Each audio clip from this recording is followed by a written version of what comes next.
The Other Side of the Sun. Fairy Stories by Evelyn Sharp. Chapter 7. The Lady Daffodilia. No one in the whole kingdom was so idle, or so careless, or so thoughtless as the Lady Daffodilia. The only thing she had done ever since she was born was to grow and grow and grow, so that although she was only 12 years old, she was quite as tall as the Countess, her mother. In fact, she was tall enough to be conceited about it, which of course was extremely foolish of her, for she had certainly had nothing to do with it herself. "You are a whole year older than I am, but I am a head taller than you," was what she said to Prince Brilliant when he came to play with her one day. She was perched on the garden wall at the time, so she was able to look down on the little Prince even more than usual. "Hush!" said the Countess, who was drinking tea on the lawn. "That is not the way to speak to a prince." Prince Brilliant stuck his chin into the air and tried to make the most of his height. "I don't care a bit," he said. "I wouldn't have silly, long legs like yours for anything. It's much better to know things. And only think of all the things I know that you never heard of. You couldn't even say the exports and imports of Fairyland without looking in the book first. Now could you?" "Hush!" said his Queen Mother, who was also drinking tea on the lawn. "That is not the way to speak to a little lady." The Lady Daffodilia stooped a little and smoothed out the creases in her black silk stockings, just to show that she had not forgotten how much longer her legs were than the Prince's. The Prince pretended not to see. "What you say is very true," then said Daffodilia, who was always fair, even when she was most aggravating. "But I am better off than you, all the same. I can go and look in the book if I want to know all those tiresome, stuffy things you think such a lot about, but all the books in the world won't make you so tall as I am."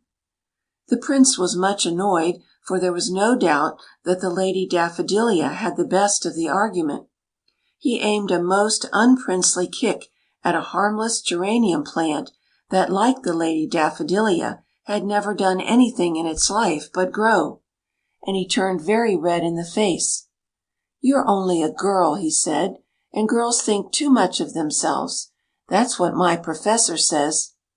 "If you were a girl," laughed the Lady Daffodilia, "it would not matter about your being such a little bit of a thing.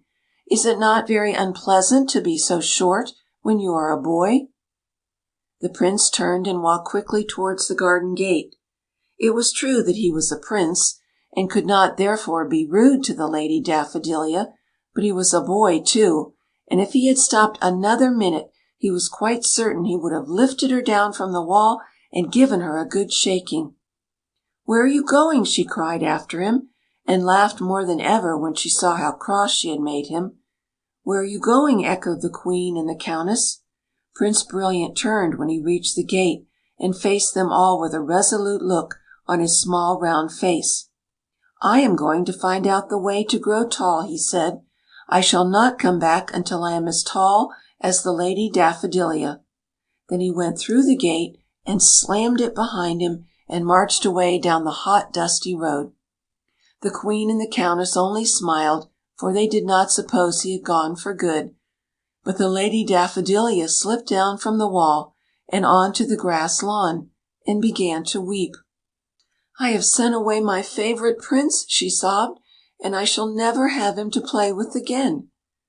"Do not cry, little daughter," said the Countess soothingly. "Your Prince will come back soon." "You do not know him so well as I do," said Daffodilia. "He always means what he says, and since it is quite certain that nothing can ever make him as tall as I am, it is quite certain that he will never come back any more."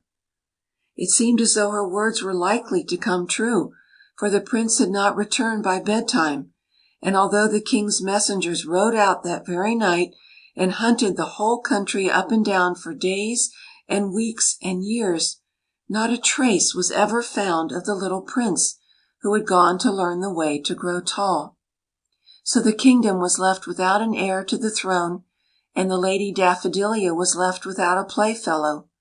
It was not her way, however, to sit down and cry about it. Besides, which she had found something really important to do at last. "If the Prince has gone away to grow as tall as I am," she said, "I will stay at home and grow as clever as he is." So she shut herself up in the Count's library with a pile of dusty books, and tried her very best to learn the exports and imports of Fairyland. But as fast as she learned one she forgot the other, and she ended by completely jumbling them up, which was really a serious matter, for it is quite evident that the things we give to Fairyland are not at all the same things as Fairyland gives to us. And then, long before the Lady Daffodilia had grown as clever as the Prince, the people came and clapped her into prison, for, they said, "It is your fault that the heir to the throne is lost." It is true that they did not put her into a very unpleasant prison, for it was a nice, comfortable old castle, in the middle of a green plain, but there was no one to play with and no one to tease, so it was most decidedly a prison. Added to this, the Lady Daffodilia seemed to have stopped growing at last, for she never grew another inch after the Prince went away, and as this robbed her of her only occupation, she began for the first time in her life to long for something to do. And she grew so tired of looking at the same green plain day after day that she determined to make it into a garden for a change, and the flowers and the shrubs were so proud of being planted by such dainty white hands that they tried their very hardest to grow up nicely and be a credit to her, and the result was that the little lady in the castle soon became known as the most wonderful gardener in the kingdom. Now when Prince Brilliant ran away from the Lady Daffodilia, he found the road so hot and so dusty that he was obliged to keep near the hedge at the side, and he had not run very far before he pushed his head through a very elegant spider's web. The spider was exceedingly cross and grumbled, but the daddy longlegs that tumbled out of her web was very much pleased with himself. "Well, my little friend," he said to the Prince, "where are you running so fast this fine morning?" Now, one of the things the Prince had learned from his professor was the way to speak to a daddy longlegs, so before another 5 minutes had passed he had told him the whole of his trouble. "Do you know the way to make your legs grow long?" asked the Prince at the end of his story. "Well," said the daddy longlegs, "that is certainly one of the things I am generally supposed to know. But if I show you the way, do you think you will have patience to do everything I tell you? It may take a very long time." "I can wait years and years and years and years," said the Prince, in his determined way, and the daddy longlegs had the sense to see that he meant what he said. "Right you are," he said. "Then jump straight into that hedge, and the more spiders' webs you break on the way, the better. Nasty, choky, stuffy things!" "What shall I do when I get there?" asked the Prince. "Oh, you haven't got to do anything," said the daddy longlegs, with a chuckle. "Just wait there until I come to you." "All right, but you won't be long, will you?" said the Prince, and he tucked his crown under his arm and shut his eyes tight and jumped straight into the thorny, prickly hedge. When he opened his eyes he found himself in a strange new country that was all made of rose-colored dreams, and filled with rose-colored air, and lighted with rose-colored sunbeams. There were no people, or trees, or mountains, or rivers to be seen. But before the little Prince had time to notice this, his mind was filled with rose-colored thoughts, and so he forgot that Lady Daffodilia and his own crossness and everything that had made him unhappy when he was in the real world. "Hullo! Where am I?" he cried. "You are in the world of dreams, to be sure," said a voice in his ear. "Where else should you be at your time of life?" "But who lives here?" asked Prince Brilliant. A great many voices answered him.